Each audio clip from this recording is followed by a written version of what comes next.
Hi everyone. तो सांग मैंने मो पुअर पास्ता खाइबार एत क्रेविंग थाए कि तार सब बेले कम्प्लेन थाए कि मुझे पास्ता बनाऊनी। तो से भाविली मु आज किसी हेल्दी वे रे पास्ता बनैबी। तो से किसी पालक को नहीं गली आउ 2 ରୁ 3 मिनिट गरम पानी रे फुटई नहीं जावा। तापर ताको गोटे ग्राइंडिंग जार रे देकी तार गोटे पेस्ट बनै नहीं जावा। आउ किसी अटा नहीं जावा। स्वाद अनुसार लुण तेल आउ बाटिकी रखिथिबा पेस्ट को देकी यार गोटे टाइट डो बनै नहीं जावा। तापर एमती डो को सॉफ्ट करके छोट छोट बाइट्स रे कट करी नहीं जावा। तापर गोटे फोक नहीं जावा सेथिरे आमे एमती पास्तार शेप दे देबा। तो हेइछि ना बहुत क्यूट। आ मो पुओ भी संभाली पारलानी मो सहित आसिकी सब करिला।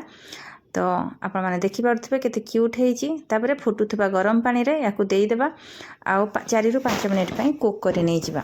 तापर आमे गोटे कड़ाई रे नहीं जावा किछि रिफाइन तेल टिके बटर आउ चॉप करिकी रखिथिबा प्याज रसुण आ अदा को दे देबा। आउ तापर मन पसंदर वेजिटेबल को दे देबा। सेथरे टिके रेड चिली पाउडर दे देबा, स्वाद अनुसार लुण ब्लैक पेपर आउ पास्ता मसाला दे देबा। आउ पास्ता को देकी तापर आमे भलो भाबरे मिसई नहीं जावा। आउ टिके जदि ड्राई लागिबो ताहले पानी दे देबा। तापर रेड चिली सॉस आउ टमाटो सॉस दे देबा। आउ टिके धनिया पत्र देकी भलो भाबरे मिसई नहीं जावा।